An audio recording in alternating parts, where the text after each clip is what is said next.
Joining me now for more, Cliff Albright, co-founder and executive director of the Black Voters Matter Fund. Listen, Cliff, this is important. There's so much stuff going on, and I feel like things like this happening in Georgia kind of fly below the radar sometimes. So not only did those three board members, they approved this rule, but it was intentional, right, Cliff, that they left the reasonable inquiry open to interpretation, right?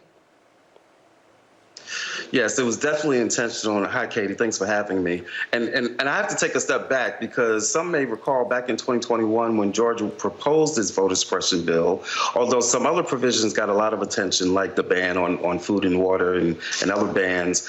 We said that the most dangerous provision at that time was likely the changes to the state's Board of Elections and their ability to take over other local county level Board of Elections. 3 years later, now 90 days before the election, or less than 90 days, we're seeing that take place. And yes, it is very intentional. As you said, he named those three board members that were recently appointed. He named them by name, which, you know, is strange. He doesn't praise anybody at his rallies besides himself. He doesn't praise his own children. He can barely remember their own names, but he remembered these three names and gave them praise. And so it's very clear that there's a coordinated effort going on. This is a part of their plan to try to take over this, or they've already taken over the state board, to try to control local boards. They've even opened up an investigation into Fulton County, reopened an investigation that had been closed years ago, but they decided to reopen it again. This is an omen that they may be trying to take over the Fulton County Board of Elections so that they can not certify this election.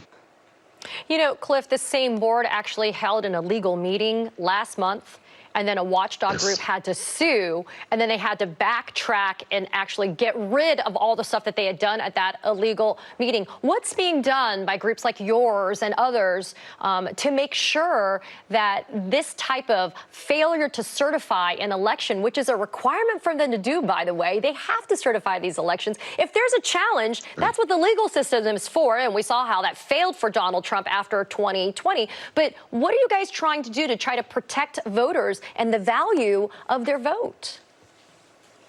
Yep. Well, the first step is to raise awareness about it. So we're thankful for people like you that are actually covering this story.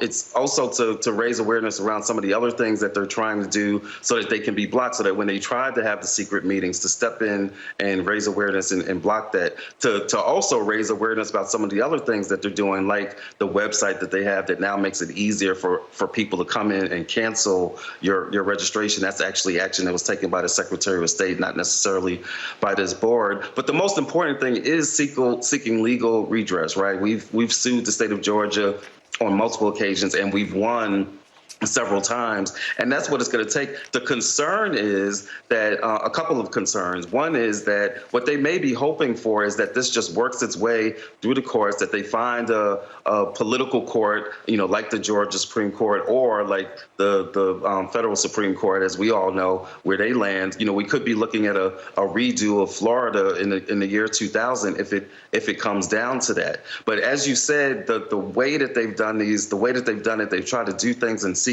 They've used ambiguous language that we think was designed to be ambiguous, specifically so that they can slow down the process. At the end of the day, the concern is that the state would not be able to certify, and that the whole election, the whole national election, would either be thrown to the Supreme Court or thrown to Congress.